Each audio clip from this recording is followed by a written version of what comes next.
അമ്മേ അമ്മേ ദാ വരുന്നു.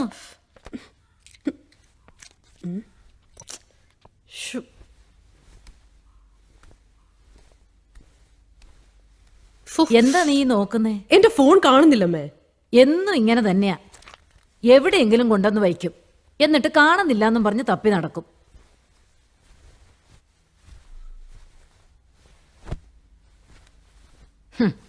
ദാ പിടിക്കേ. ഓ താങ്ക് യു അമ്മേ. ആ പിന്നെ ആ വിവേകിന്റെ അമ്മ വിളിച്ചിരുന്നു. കല്യാണം ഇനി നീട്ടിക്കൊണ്ട് പോരെന്നാ അവര് പറയുന്നേ. കുറച്ച് കഴിയട്ടെ അമ്മേ. ഇപ്പൊ ഞാൻ ആ മർഡർ കേസിന്റെ അന്വേഷണത്തിന്റെ പിന്നിലാ. അത് കഴിഞ്ഞിട്ട് ആലോചിക്കാം. വയസ്സ് എത്രയായെന്നാ നിന്റെ വിചാരം? ഈ ചിങ്ങത്തിലെ 30 തികയും. ഇപ്പം നോക്കിയില്ലെങ്കിലേ പിന്നെ ചെക്കന്മാരെ കിട്ടാൻ വലിയ പാടാ. വിവേകിനെ എനിക്കിഷ്ടാ. ഞങ്ങള് വീഡിയോ കോളിൽ ഒരുപാട് നേരം സംസാരിച്ചു. ഉടനെ നേരിൽ കാണാമെന്ന് പറഞ്ഞിട്ടുണ്ട്. ഈ ആഴ്ച ലണ്ടനിൽ നിന്ന് ലാൻഡ് ചെയ്യുന്നാ പറഞ്ഞിരിക്കുന്നത്. അയ്യോ സമയം പോയത് അറിഞ്ഞില്ല. SP യുമായി മീറ്റിംഗ് ഉള്ളതാ. ഇറങ്ങട്ടെ അമ്മേ.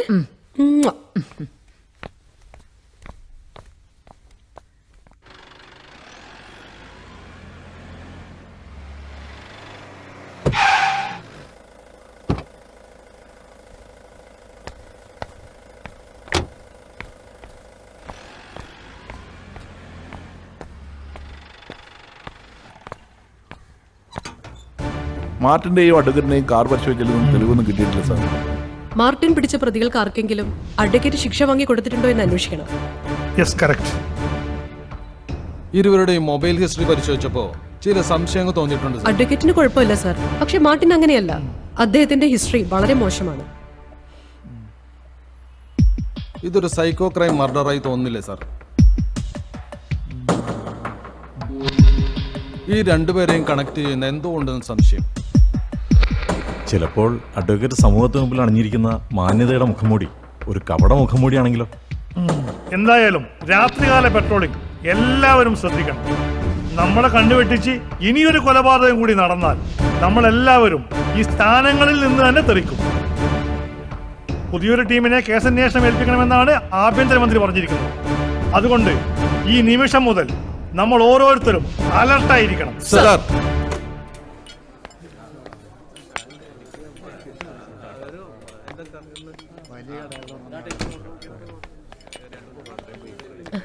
ഹായ്. ഹായ്.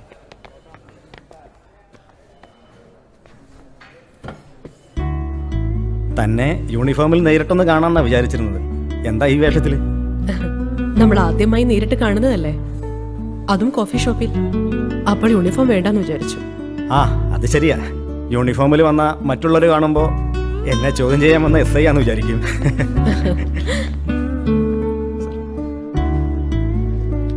തനിക്കെന്താ വേണ്ടത്? വിവേക് ഓർഡർ ചെയ്തോളൂ. 2 ഗ്രേപ്പ് ജ്യൂസും 2 ചിക്കൻ സാൻഡ്വിച്ചും. ശരി സാർ. എനിക്കിഷ്ടായിട്ടോ. എന്ത്? ഇളത്തിന്.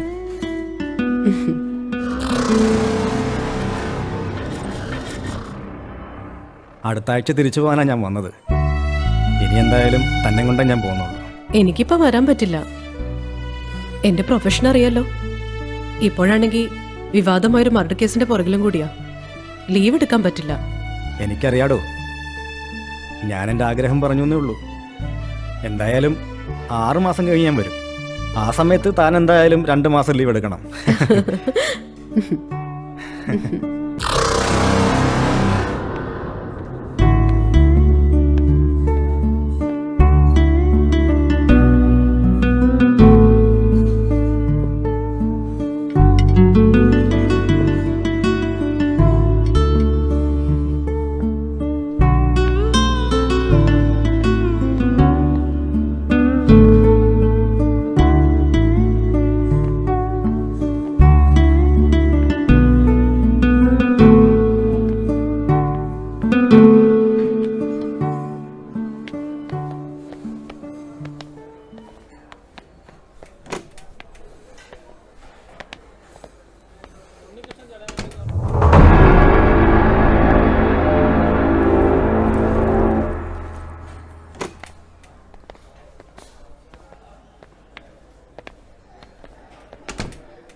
Sir bill.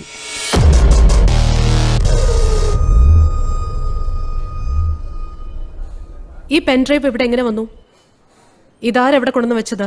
അറിയില്ല മാഡം, നിങ്ങളിവിടെ ഉള്ളപ്പോൾ പറുത ഇട്ടൊരു സ്ത്രീ മാത്രമേ ഇവിടെ ഉണ്ടായിരുന്നുള്ളൂ. നിങ്ങൾ വാഷ്റൂമിൽ പോയപ്പം അവർ പോവുകയും ചെയ്തു. അവരുടെ ആയിരിക്കും ഇത്. വിവേക്, ഒരു minute.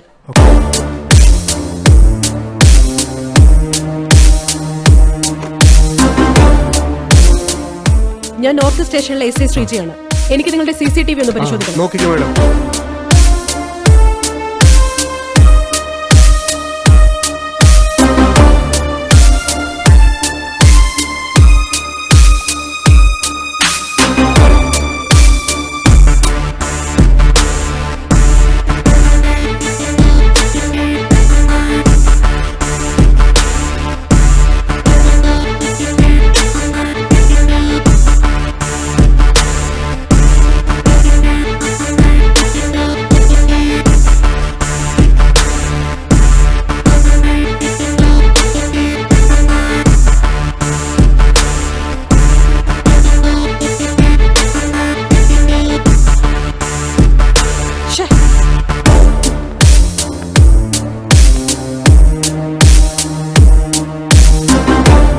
Sir, may I? Yes, coming. Sir, pen drive.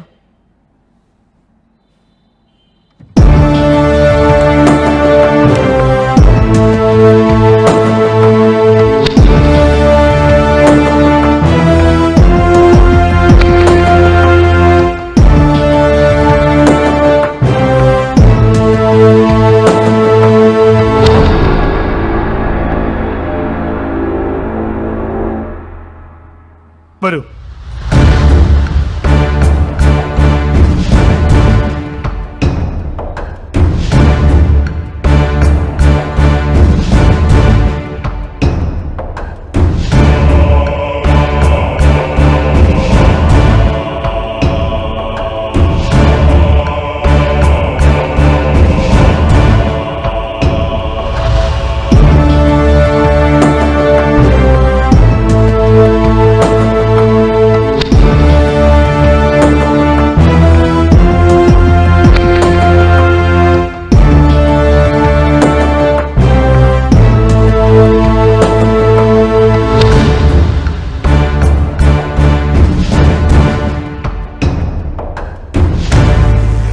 Sir, ഇവന്മാർ നമ്മളെയൊക്കെ പട്ടം കളിപ്പിക്കുകയാണല്ലോ. സത്യത്തിൽ നമ്മൾ അവരുടെ പുറകെയല്ല, അവർ നമ്മളുടെ പുറകെയാണ് സാർ. ആ വീഡിയോയിൽ ഇപ്പൊ നമ്മൾ 3 പേരെയാണ് കണ്ടത്. അപ്പൊ ഈ സംഘത്തിൽ 4 പേരാണ് ഉള്ളത്, വീഡിയോ എടുത്തയാൾ ഉൾപ്പെടെ. അതെ സാർ, അവർ 4 പേരുണ്ട് ഈ സംഘത്തിൽ.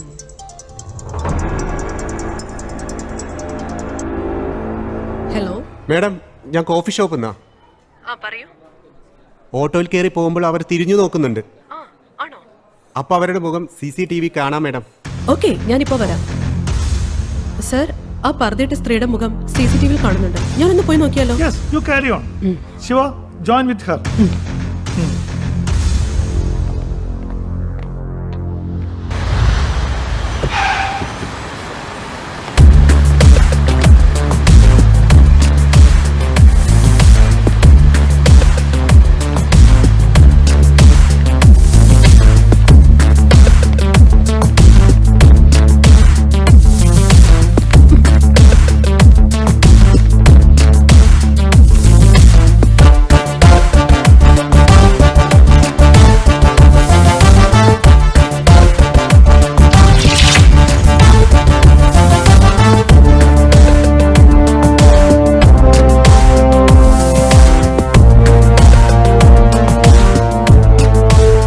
ഇതൊന്ന് കോപ്പി ചെയ്തോളൂ. ആ ചെയ്യാം.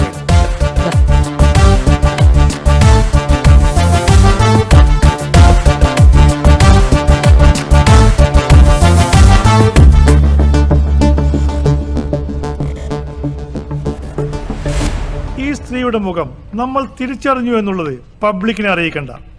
നമ്മളെ ഡിപ്പാർട്ട്മെന്റിലെ ആളുകൾക്ക് മാത്രം അയച്ചു കൊടുക്കുക. രഹസ്യമായി വേണം അന്വേഷണം നടത്താൻ. നമ്മൾ തിരിച്ചറിഞ്ഞു എന്നവർ മനസ്സിലാക്കിയാൽ ഒരുപക്ഷെ അവർ ഈ സിറ്റി വിട്ട് തന്നെ പോയേക്കാം, അല്ലെങ്കിൽ അവരുടെ രൂപത്തിൽ തന്നെ മാറ്റം വരുത്തിയേക്കാം. ആ കോഫി ഷോപ്പുകാരനെ വിളിച്ചറിയിക്കണം സർ. അയാൾക്ക് ഇത് ഏത് കേസാന്ന് പോലും മനസ്സിലായിട്ടില്ല. ഞാൻ പറഞ്ഞിട്ടുമില്ല സർ.